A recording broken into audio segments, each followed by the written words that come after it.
Thanks for checking out this review of six-man defensive pressures. I'm going back to being a defensive coordinator after being a head coach, offensive coordinator for the past 4 years.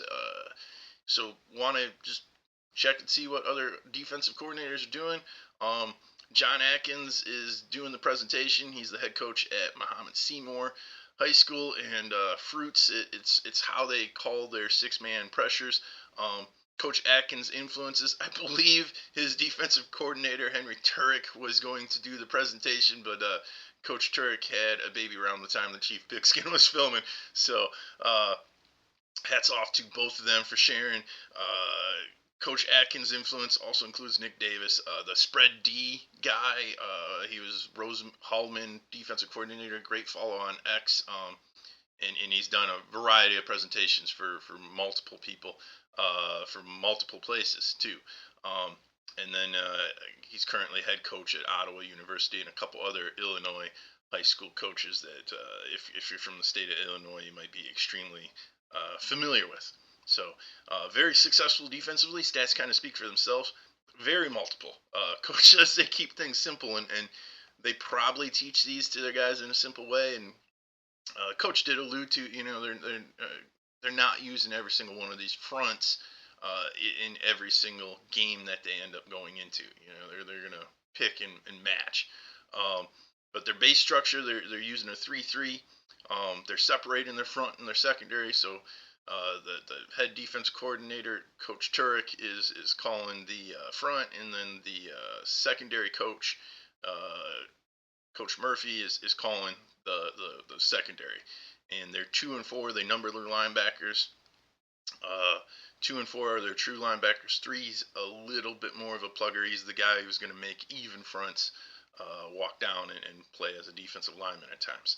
The Fruit calls, at first I thought maybe Fruits was like the school nickname or something, but it's pretty simple. A, apple, A gaps, B, banana, B gaps, C, cherry, C gaps, and then orange is outsides. So he goes over those, and it forces an offense to really have a great blocking scheme. On this particular play, the offense tries to run a type of an ISO, and having a linebacker right in the A gap for a lead blocker, a fullback to go block, that is challenging for the offense to execute against. It really forces the offense, in my opinion. You got to get the offense needs to use some sort of all down scheme and a kick out, or an all reach scheme, because having somebody immediately in the A gap, that disrupts an ISO type play.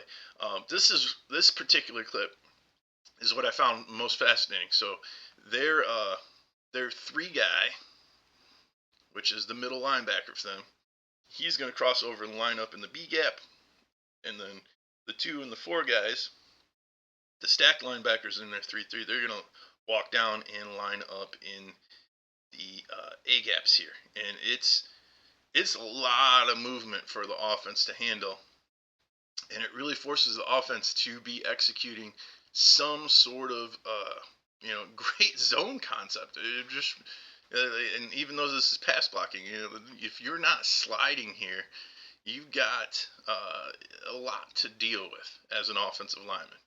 You got to blindly trust your slide and pick up what goes to your gap. And Coach Atkins shows multiple times where offensive linemen don't do that. They want to block a guy as opposed to their gap and the guy that is going to end up in their gap, and it ends up creating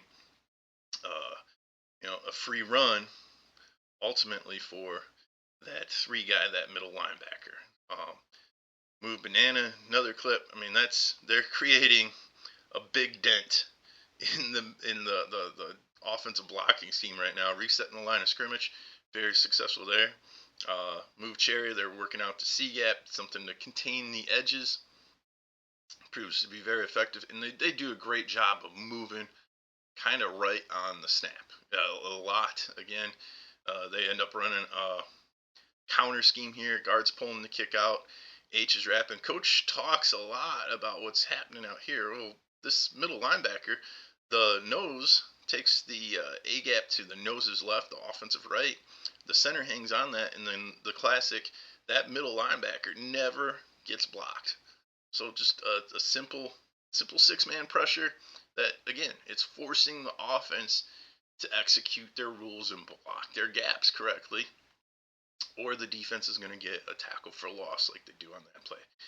And then something that coach hasn't been using lately, but has found effective when they do see a zone read team or a team that uses rollout, is their orange.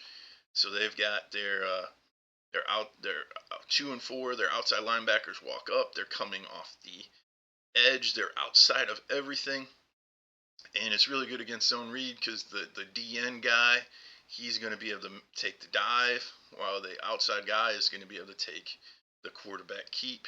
You can see that the dive gets fitted by the DN. The outside linebacker, the stacked linebacker, I guess I should say, is still got leverage for the quarterback keep. So coach shares some film on that. They have a torch call, and they'll do this to any of the linemen where they read it. Coach goes over that in detail and shows probably about 7 minutes or so. He shows some film on that.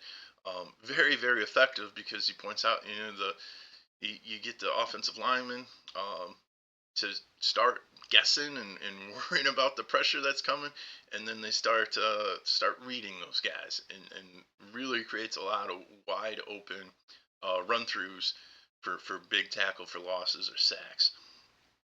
And then obviously they can bail out of any of these, so lots of diversity in his calls. And something I found interesting, they scout the opponent's offensive line, and at first I was like, man, that's going to take a ton of time. And then coach points out immediately, they picked 10 plays. Now, why they picked those 10 plays and stuff, if it's end of a half, opening series, start of a half, a key series that during the game, coach didn't give the specifics on that. I'm guessing if I contact Coach Atkins, he'd happily, or Coach Turek, they'd happily give a little bit more background, because that, I think, is doable for any of us.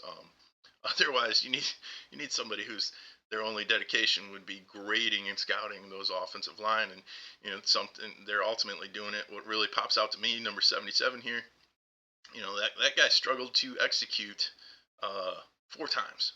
He's only a 60% execution grade, as opposed to the other guys. They did a little bit better. I guess the right tackle struggled a little bit as well. So that I find very interesting and very doable. So check this out if you like to learn more about 4 simple pressures. Plus, I guess if you count the torch thing there, you could call it 5. Lots of film of various coaching points within those pressures. Coach shows the pre-snap movements that are crucial. And then the drills in practice, obviously tackling one-on-one, while it happens really, really quickly, so they typically have pretty good leverage. You flat out got to tackle, because when you miss bringing a pressure, sometimes that can turn into really, really big gains. And coach goes over that in-depth scouting. So check it out on Chiefpigskin with the Touchdown membership. As always, guys, if you have questions or comments, please leave them down below. I'll get back to you as quickly as possible. Check me out and follow me on Twitter at Coach Klee. Don't forget to subscribe to the channel if you like what you see. And if you have anything that maybe requires a longer response, hit me up at coachbrienklee@gmail.com. Thanks as always for tuning in. See you again.